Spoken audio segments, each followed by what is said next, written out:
I am on a quest to play every Nintendo 64 game ever. Look out! It's your friendly neighborhood Spider-Man on the N64 in Spider-Man 64.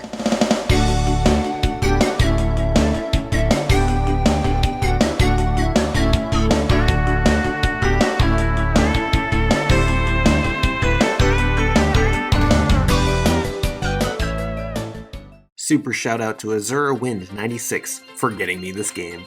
You're the best. Spider-Man is one of the most iconic superheroes ever created, which makes no sense considering about 6% of the global population has arachnophobia. But whatever, sure.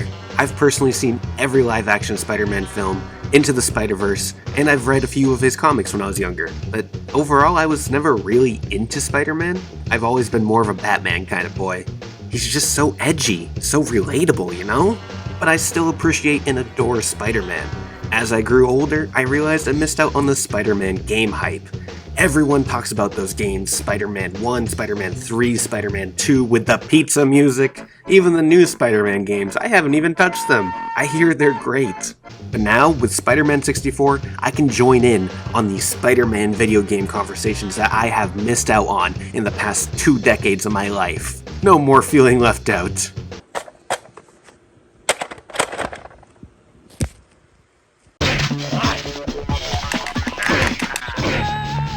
Maybe I wasn't missing out on anything, actually. Spider-Man 64, the worst version of Spider-Man 2000 game, supposedly. It's not actually called Spider-Man 64, but because every gaming company had this weird fetish in the 90s and early 2000s to tack on 64 at the end of their game title, I'm just gonna do it here too. This game throws Peter Parker into a suspicious case where an imposter Spider-Man attacks Dr. Octavius' crew and steals his technology at a science convention. And then Peter goes on a wacky adventure to find out who the imposter is, even though it's blatantly obvious it's Mysterio. Didn't you watch Spider-Man Far From Home? He was like the only really cool part of the movie. Swing, climb, and punch your way through levels as a barely functioning, intoxicated Spider-Man, because that's how clunky it feels. Holy cow, this man is drunk. But hey, I'll take alcoholic Peter over goth Peter any day. Jokes aside, controlling Spider-Man can be pretty satisfying at times. Swinging from building to building is exciting, shooting gooey balls of web at enemies is a joy, and getting locked into an auto attack chain that misses your enemy is infuriating. The controls are hit or miss. Sometimes they work like a charm, and other times they do harm. They mostly do harm. They're not great today, but in the end, most N64 games don't have great controls in this day and age. I actually just made a bingo card for N64 games now, and I'm going to get double bingo on every single N64 game I play because the controls are always atrocious. Oh goodness. Do you like anime? Then you'll love Spider-Man 64. Spider-Man 64 suffers from this beautiful thing that you eat on Turkey Day. Stuffing. A whole bunch of stuffing with pointless plot. Filler. We all know that edgy, bad boy PG-13 Venom. Well, he and Spider-Man have a misunderstanding. That's right, misunderstanding plot, and it takes up half the plot. Half the plot. Maybe I'm exaggerating on that, but it feels like half the plot. It's drawn out so much. The game begins with Spider-Man stopping a robbery. It's the Scorpio dude guy. Sure, and then he fights Rhino. Yeah, alright. And then Venom is like, "Hey Spidey-Man, I kidnapped Mary Jane because you're a bad guy who stole Doc Ock's stuff." And then Spider-Man's like, "Nuh-uh, I'm a good guy, give me my queen back." And despite them being on good terms prior to the game beginning, they dedicate several levels to the two of them fighting and going through sewers and boss fights that are unfair and not fun. I love plot points that revolve around a misunderstanding, especially when the level isn't fun.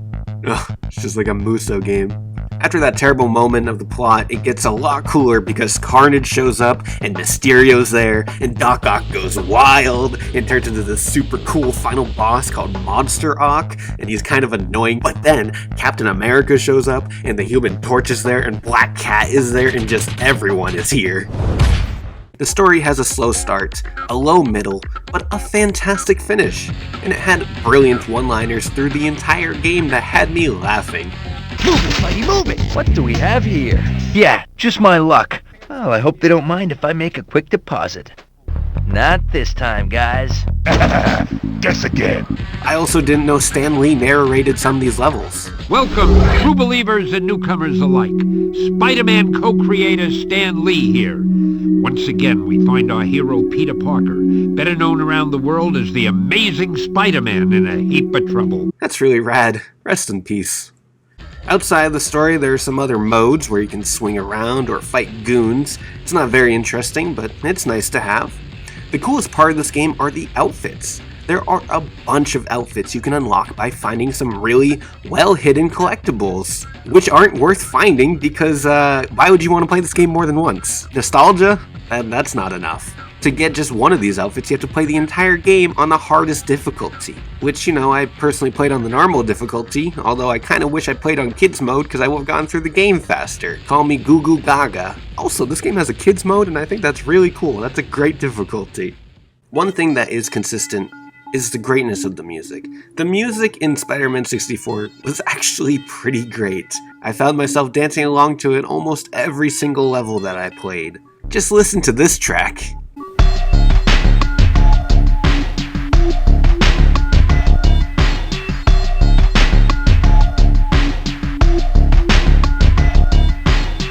While I was kind of hooked by the plot because of the promise of Mysterio, and the combat was not great, it was the music that really kept me going. I have to say, this game's greatest quality is its music. It's really good. It's not just the music either, the voice acting is pretty on par. It sounds like something I would hear on a Saturday morning cartoon. So I hope that's what they were going for, because if not, then that kind of sounds like an insult. And I would never want to insult the voice actress of Samus, Jennifer Hale. I love you, Queen. Spider-Man 64 is a pretty cool game. It's far better than other Superhero 64 games, and I can definitely see how enjoyable it would have been when it came out in 2000. But not so much now. If I were reviewing it in 2000, I would give it a 7.9. It has that classic N64 jank, but that was in almost every game back then. Besides the jank, it provided a pretty cool experience that you couldn't find in many games back then. Now, if I were reviewing this game 20 plus years later, I would give it a 3.7 out of 10. It had its time to shine in 2000, but now it's outclassed by dozens of other action-adventure games, including other Spider-Man games. And besides, you can't be Miles Morales. Where am I gonna get that black teenager swag? The way he leaps off of rooftops and flips backwards to face the camera before falling into a headfirst dive is just full of the exaggerated swagger of a black teen. Spider-Man 64 is great and all, but God, why didn't they have the pizza theme? That's all I wanted. Now I have to go play the probably disastrous Spider-Man 2 to relate to the cool kids who grew up with that iconic pizza theme. Oh God.